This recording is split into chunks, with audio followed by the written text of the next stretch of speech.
Assalamualaikum warahmatullahi wabarakatuh. Halo sahabat ATR BPN, salam sehat dan sukses.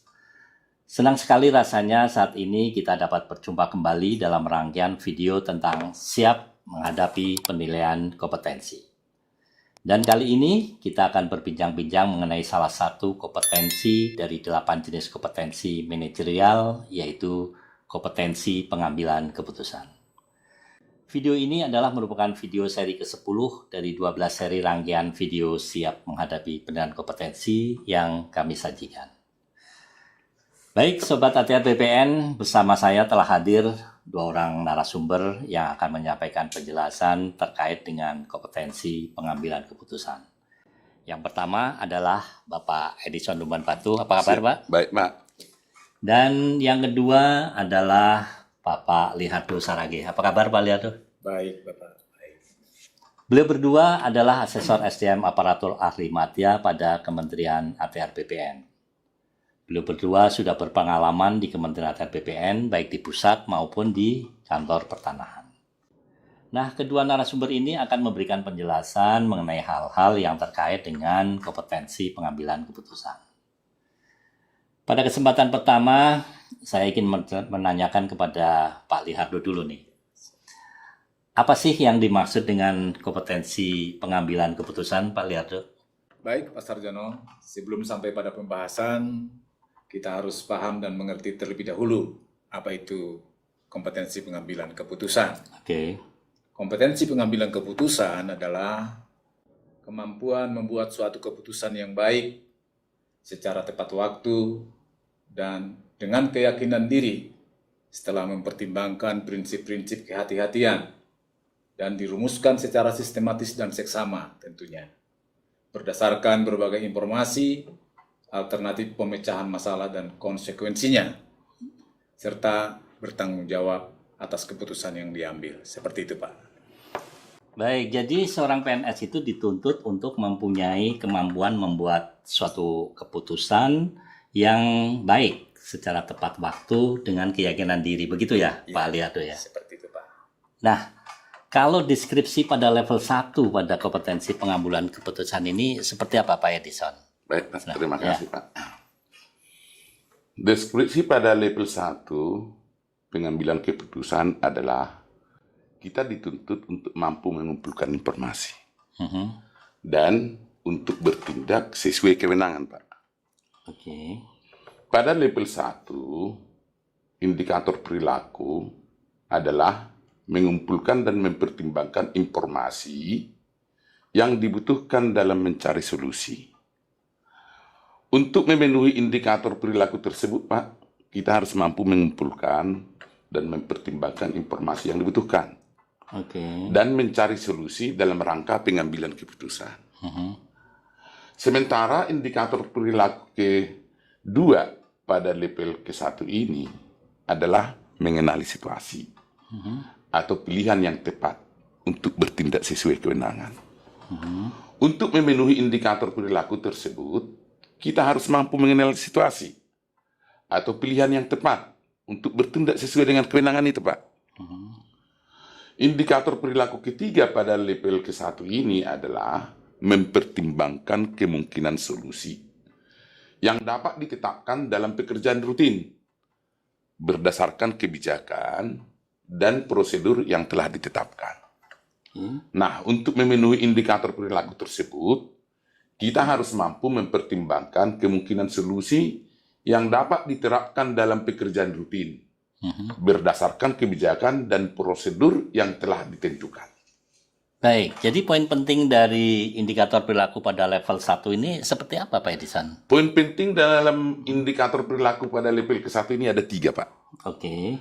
Yang pertama, mengumpulkan dan mempertimbangkan informasi yang dibutuhkan dalam mencari solusi. Oke. Yang kedua, mengenali situasi atau pilihan yang tepat untuk bertindak sesuai kewenangan.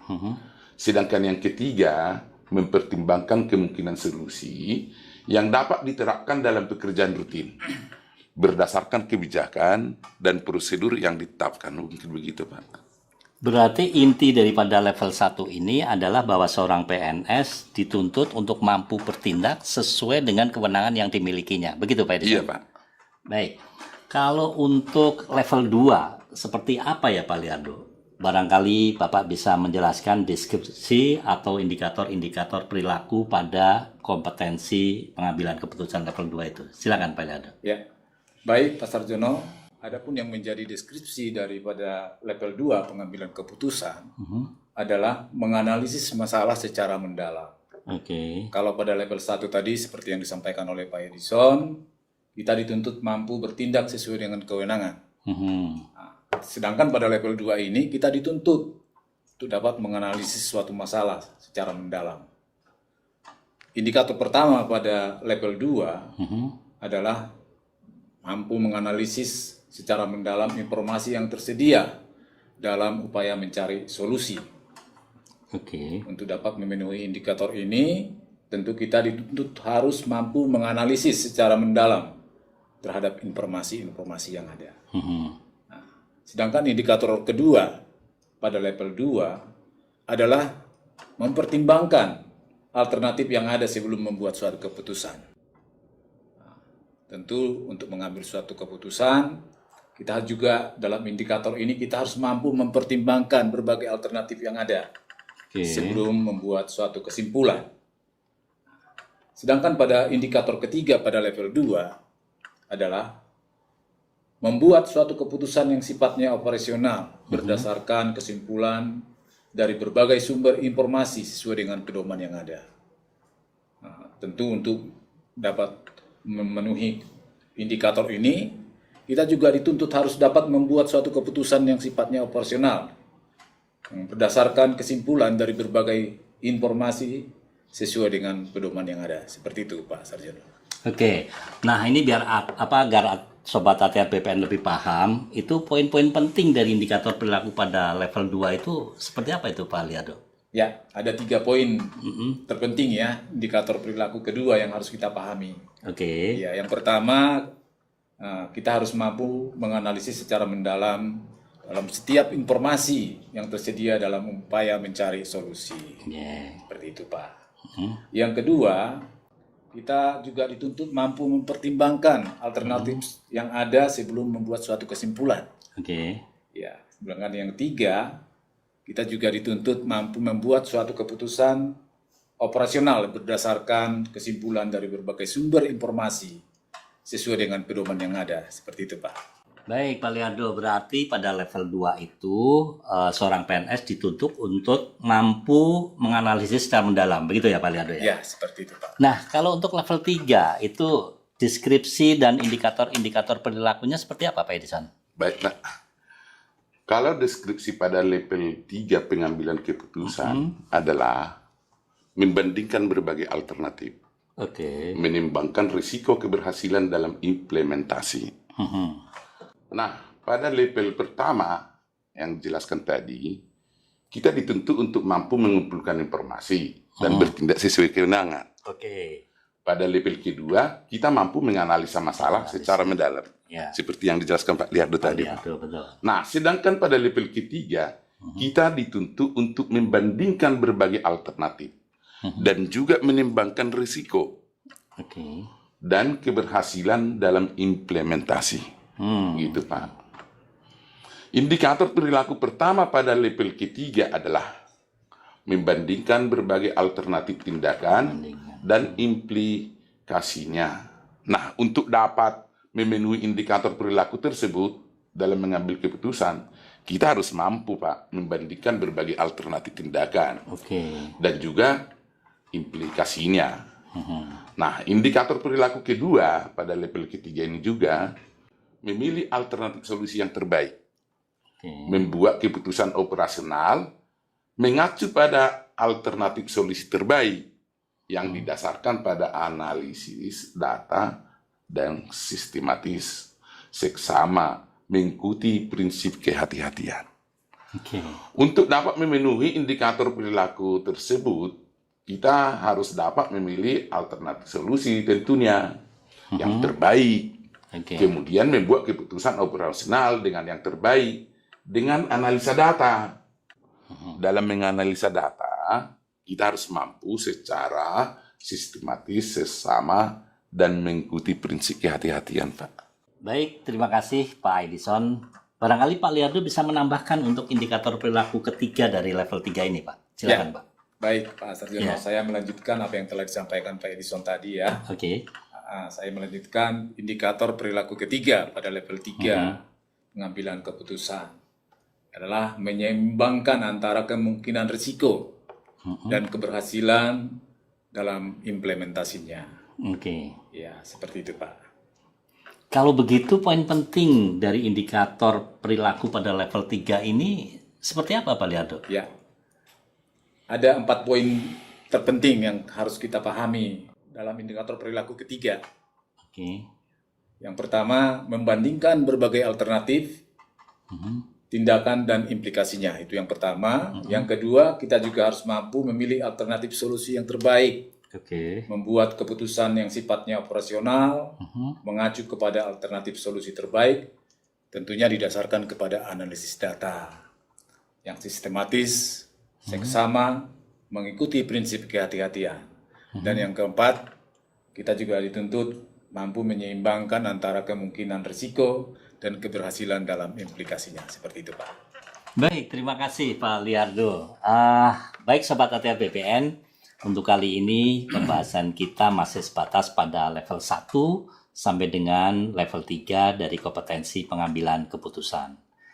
Dengan pembahasan yang disampaikan oleh kedua narasumber, semoga bincang-bincang kita ini akan menambah pemahaman bagi para Sobat ATR BPN.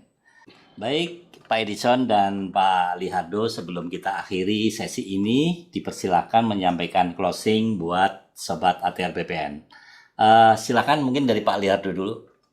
Baik, Sobat ATR dimanapun kita berada, penting bagi kita sebagai peserta asesmen atau sesi untuk dapat benar-benar memahami perilaku masing-masing level kompetensi pengambilan keputusan yang telah kita bahas ya.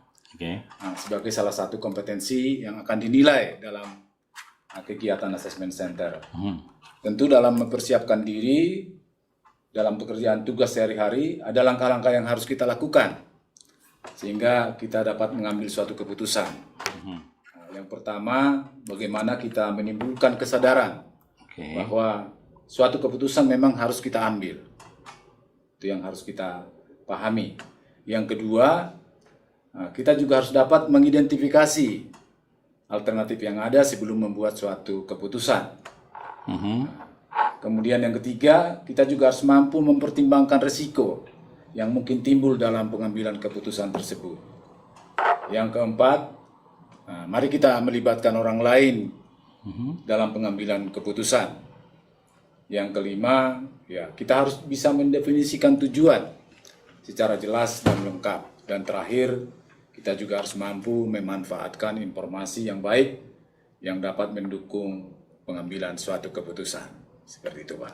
Oke, kalau Pak Edison? Saran saya kepada Sobat ATR BPN di pusat ataupun daerah, tetap semangat bekerja dalam setiap mengambil keputusan dalam unit kerja agar selalu bertindak hati-hati. Membandingkan berbagai alternatif sesuai dengan aturan dan kebijakan yang ada. Salam sehat, tetap semangat. Baik, Sobat ATR BPN, sampai di sini sesi kita kali ini. Semoga bincang-bincang kita kali ini dapat bermanfaat dalam upaya mengembangkan kompetensi ASN di lingkungan Kementerian ATR BPN. Ikuti terus series Siap Menghadapi Kompetensi pada video-video lainnya. Jangan lupa untuk like, komen, dan subscribe di media sosial PPSDM Kementerian ATR BPN. PPSDM Road to Courtroom. PPSDM mencetak ASN muda unggul. Wassalamualaikum warahmatullahi wabarakatuh.